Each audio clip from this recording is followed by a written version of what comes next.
안녕하세요. 만약에요, 여러분이 가진 돈이 아니라 우리가 사회에 얼마나 기여하는지로 각자의 가치가 결정되는 세상이 온다면 어떨 것 같으세요? 오늘의 이야기에서는 바로 이 급진적인 생각, 즉, 우리의 가치를 재는 기준이 완전히 바뀔 수 있다는 아주 독특한 미래 비전에 대해 자세히 파헤쳐 보겠습니다. 자, 많은 분들이 한 번쯤 상상해 봤을 법한 이 질문으로 한번 시작해 볼까요? 우리가 지금 쓰고 있는 이 돈이 정말 사라진다면 그 다음은 과연 뭘까요? 이 분석에 기반이 되는 자료의 화자는요, 아주 단호하게 선언합니다. 종이돈은 없어지는 게 맞죠. 이건 뭐 그럴 수도 있다, 이런 추측이 아니라 거스를 수 없는 시대의 흐름이라고 보는 거예요. 자, 그럼 종이화폐가 없는 세상이라 어떤 모습일까요? 이 주장에 따르면요, 이게 무슨 혼란이나 무질서를 뜻하는 게 아니고요, 오히려 완전히 새로운 질서의 시작을 의미한다고 합니다. 여기서 핵심 단어는 소멸이 아니라 진화입니다. 화폐라는 개념 자체가 아예 없어지는 게 아니라는 거죠. 사회 질서를 유지하기 위해서 그 형태가 바뀔 뿐이라는 거예요. 가치를 매기는 시대는 계속되지만 그 기준 자체가 뿌리부터 달라진다는 겁니다. 자, 이 슬라이드가 바로 그 진화의 단계를 보여주는데요.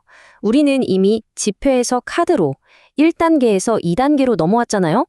그런데 화자는 여기서 한 발 더 나아가요. 카드조차 사라지고 개인의 정체성, 예를 들면 홍채나 지문 같은 생체 정보가 곧 결제 수단이 될 거라고 예측합니다. 말 그대로 나라는 존재 자체가 하나의 신용카드가 되는 시대가 온다는 거죠.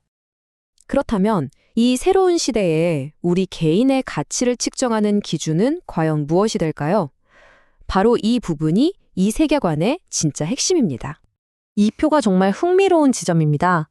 지금까지 패러다임, 그러니까 얼마나 많은 재산을 가졌는가는 더 이상 중요하지 않게 된다는 거예요.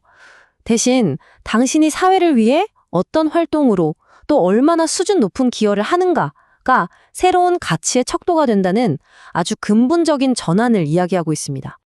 이 새로운 가치를 화자는 질량이라는 단어로 표현합니다. 물론 우리가 아는 그 물리적인 무게는 아니고요. 한 개인이 사회 전체에 미치는 긍정적인 영향력의 총합, 그 깊이와 무게를 뜻하는 개념이라고 보시면 돼요. 마치 물에 돌을 던졌을 때 파문이 쫙 퍼져나가잖아요. 그런 것처럼 한 사람의 행동이 세상에 얼마나 크고 긍정적인 파동을 만드는지 그걸 나타내는 값인 거죠. 그럼 이 질량이라는 게 우리 삶에 구체적으로 어떤 영향을 미칠까요? 예를 들어서 질량이 높은 사람은 더 안전한 차를 제공받거나 중요한 프로젝트를 할 때 더 많은 지원을 받게 될 수도 있습니다. 사회의 자원과 에너지를 더 많이 쓸 수 있는 권한이 주어지는 셈이죠.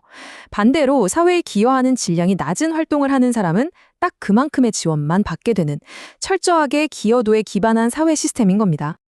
자, 이제부터는 이 분석에서 가장 좀 독특하고 예언적인 부분으로 넘어가 보겠습니다. 화자는 앞으로 인류를 이끌도록 운명지어진 두 개의 뚜렷한 집단이 있다고 주장합니다. 화자는 이 두 집단을 천손, 즉 한국인, 그리고 유대민족으로 딱 지목합니다. 슬라이드에서 보시는 것처럼 천손은 내면의 지혜를, 유대민족은 기술과 경제를 다루는 똑똑함을 가졌다고 설명해요. 중요한 건 어느 한쪽이 더 우월하다는 게 아닙니다. 서로 다른 역할로 세상을 이끌도록 정해진 일종의 보완적인 파트너 관계라는 거죠. 이 주장을 뒷받침하려고 화자는 구글, 애플, 심지어 일론 머스크 같은 구체적인 예를 들어요. 현재 세계 기술과 경제를 주도하는 이들이 바로 유대민족이고 그들이 신의 일꾼으로서 자기들의 역할을 아주 충실하게 수행하고 있다는 시각인 겁니다. 자, 그럼 이 두 그룹이 미래에 어떻게 하나가 될까요? 여기에 아주 재미있는 비유적인 설명이 나옵니다. 우리가 아는 이스라엘 국기의 저 다윗의 별 있잖아요. 화자는 이걸 그냥 단순한 상징으로 보지 않습니다. 그게 아니라 이 별은 유대 민족이 아직 발견하지 못한 빛나는 별을 찾아 헤매는 여정을 상징한다고 봐요.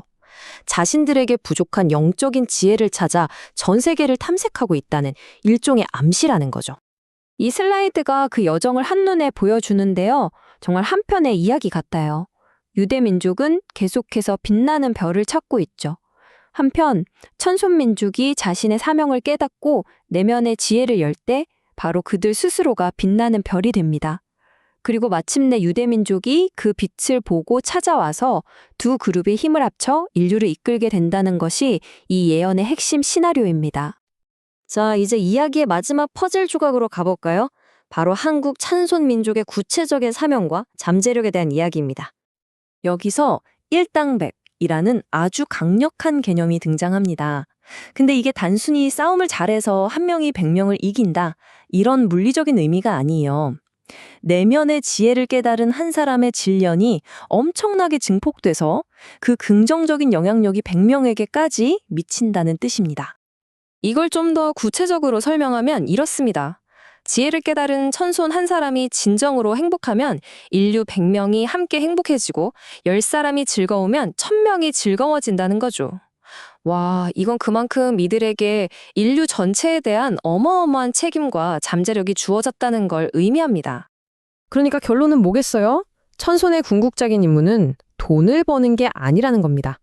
내면의 지혜를 열어서 사람을 널리 이롭게 하고 인류 전체에 평화와 번영을 가져다 주는 삶에 사는 것. 바로 이게 최종 목표라고 화자는 강조합니다. 오늘 분석을 마무리하면서 이 질문을 여러분께 다시 한번 던져봅니다. 미래 사회에서 우리의 가치를 결정하는 것이 돈이 아니라면 과연 무엇일까요? 부의 축적이 아닌 기여의 질, 재산이 아닌 질량이 그 척도가 되는 세상. 여러분은 그런 미래에 대해 어떻게 생각하시나요? 한 번쯤 깊이 고민해 볼 문제입니다.